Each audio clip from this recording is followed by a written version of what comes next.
Eu me lembro, anos atrás, nós tínhamos um senhor que trabalhava aqui no jardim, seu Joaquim, e depois de uma tremenda estiagem, ou ainda numa tremenda estiagem, eu chego para o seu Joaquim e falo: e aí, seu Joaquim, vai chover hoje?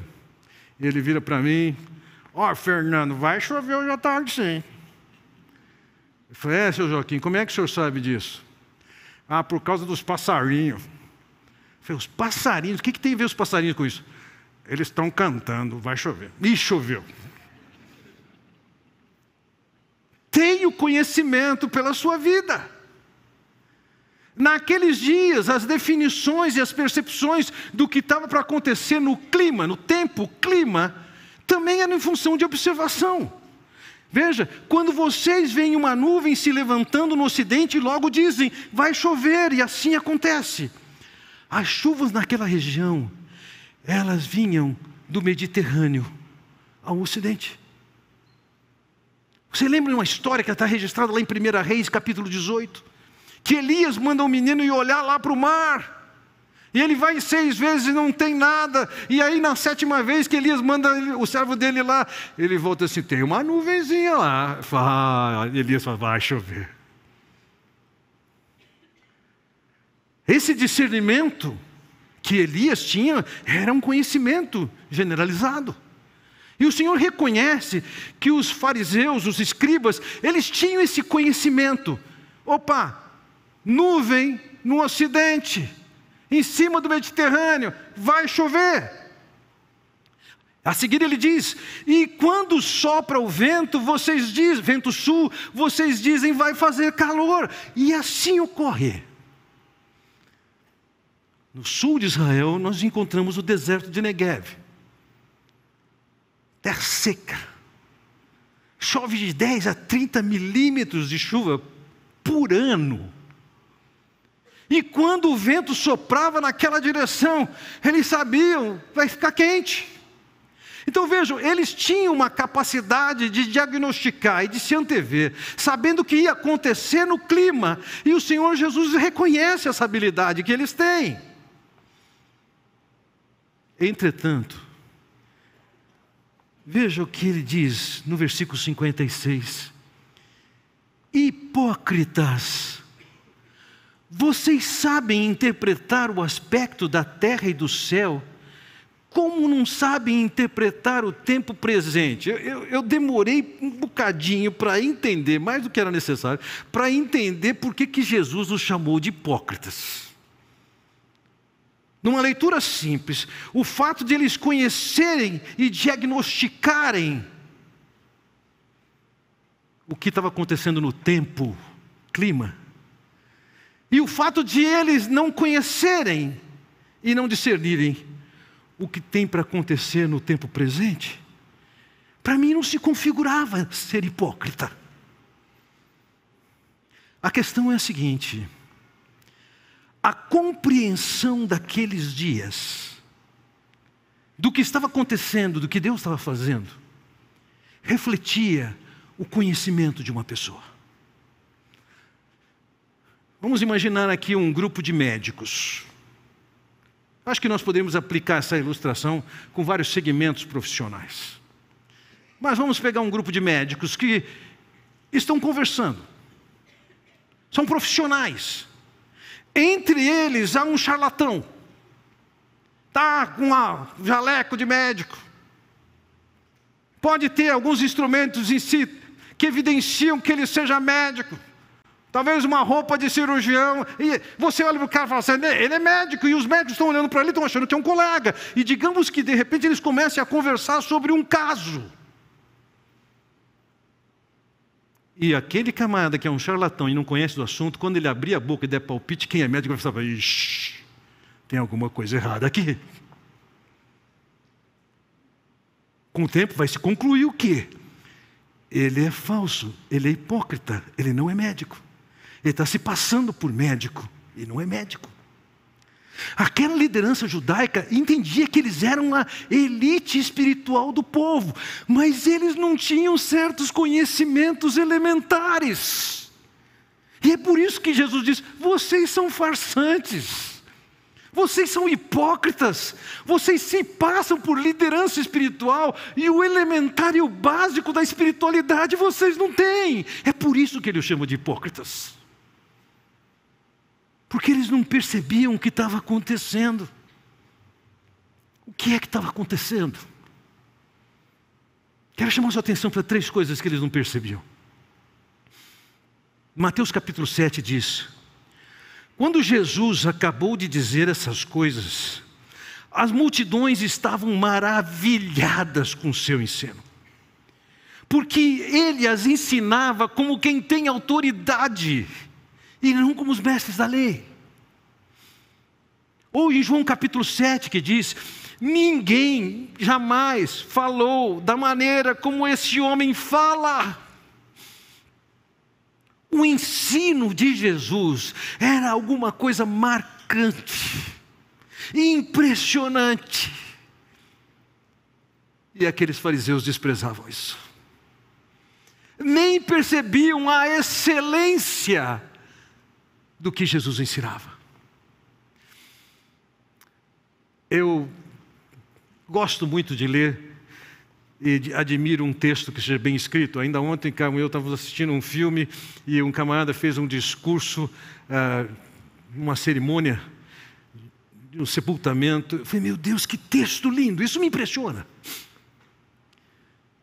E quantas vezes eu olho para um texto e falo, que belo texto, mas quando eu olho para os textos de ensino do Senhor Jesus, quando eu olho para os debates que Jesus entrou, para os argumentos que ele usou, a maneira como ele percebia e dava um nó nos seus oponentes, é alguma coisa fantástica. Nem Mateus, nem Lucas, nem João, nem Pedro poderiam reproduzir um personagem de tal gabarito como Jesus.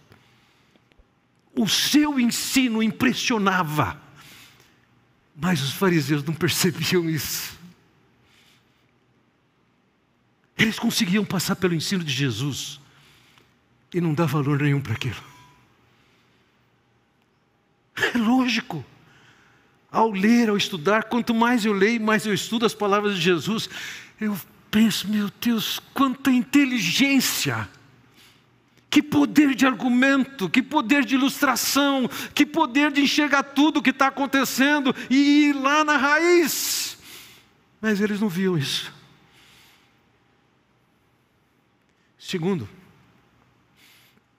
suas obras. Jesus respondeu, eu lhes disse, mas vocês não creem. As obras que eu realizo em nome de meu Pai falam por mim, mas vocês não creem, porque não são minhas ovelhas. Quantas pessoas foram curadas? Pessoas que foram curadas depois de décadas doentes, depois de gastarem todo o seu dinheiro. Quantos casos que não existia possibilidade de ser curado naquela realidade. Não era doença do tipo, estou me sentindo mal, estou com uma dor de cabeça. Não!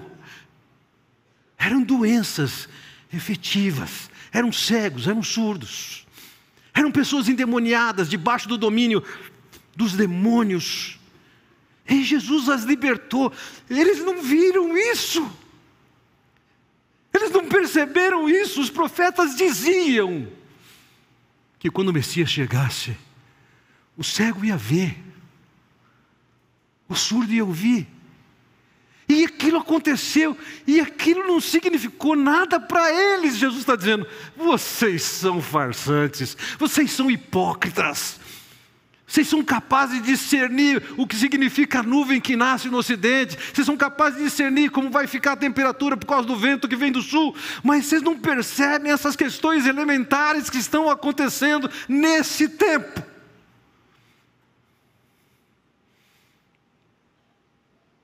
Terceiro, qual de vocês pode me acusar de algum pecado? Se estou falando a verdade, por que vocês não creem em mim? Ao longo da vida do Senhor Jesus, Ele amealhou uma quantidade enorme de adversários. Pessoas que tinham o propósito de pegá-lo com alguma artimanha, de prendê-lo e de matá-lo. Mas ninguém pôde identificar uma culpa e um pecado na sua vida. Você sabe o que é isso?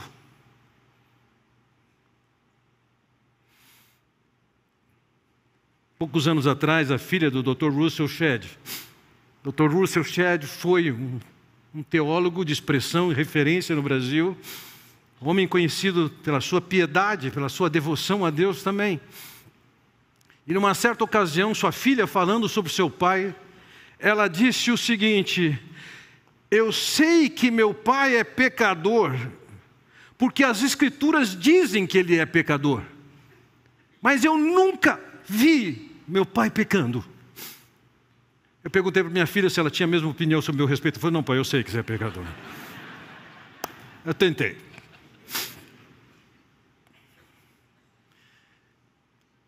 Na vida de Jesus, aqueles que andaram bem perto, dormiam próximos, comiam juntos, viajavam juntos.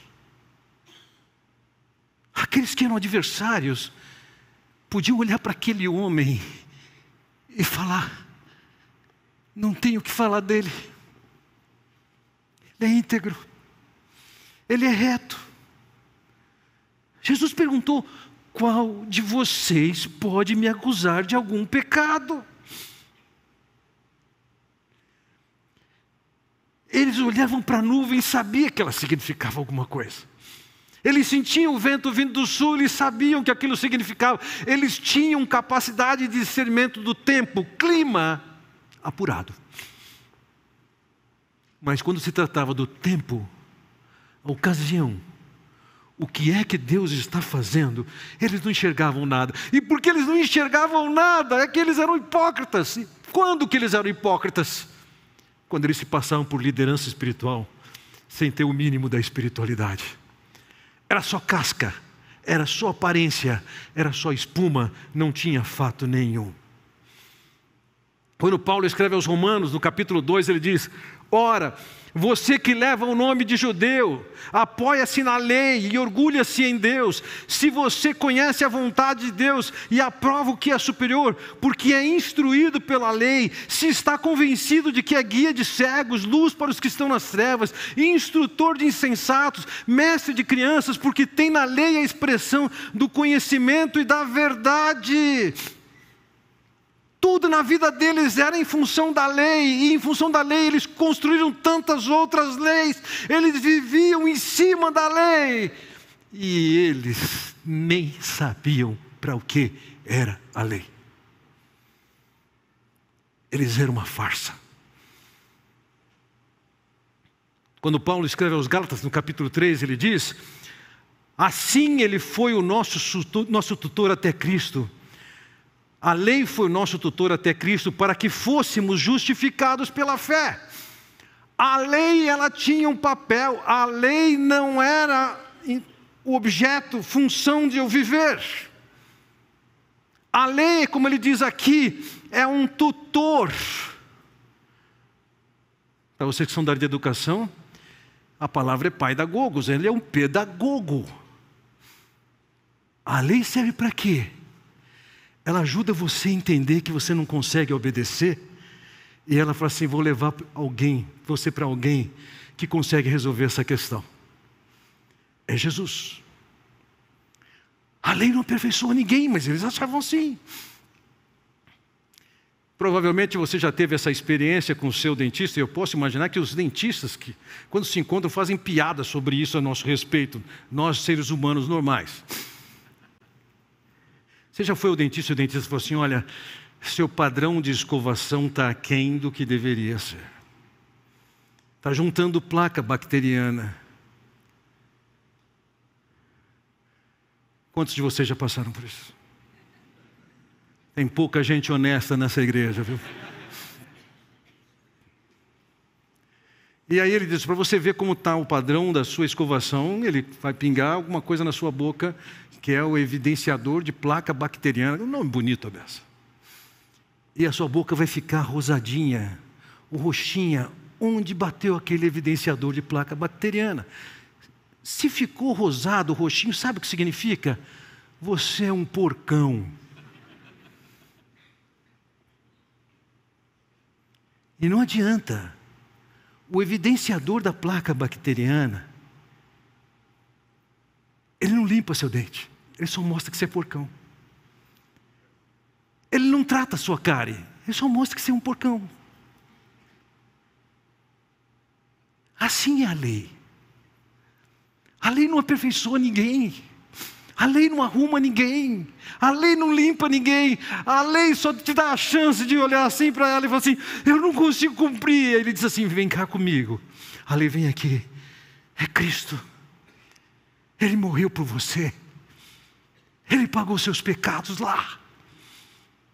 Mas os judeus, aqueles judeus, eles não entendiam isso. O elementar. Jesus está dizendo: vocês são os hipócritas. Vocês se fazem passar de mestres, mas vocês não reconhecem quem é Jesus. Não valorizam suas palavras. Não se rendem a Ele diante dos milagres que Ele tem feito. Não se impressionam com o caráter que Ele tem demonstrado. Vocês estão presos em leis que vocês mesmos estão escrevendo e desenvolvendo. Quem vocês pensam que vocês são?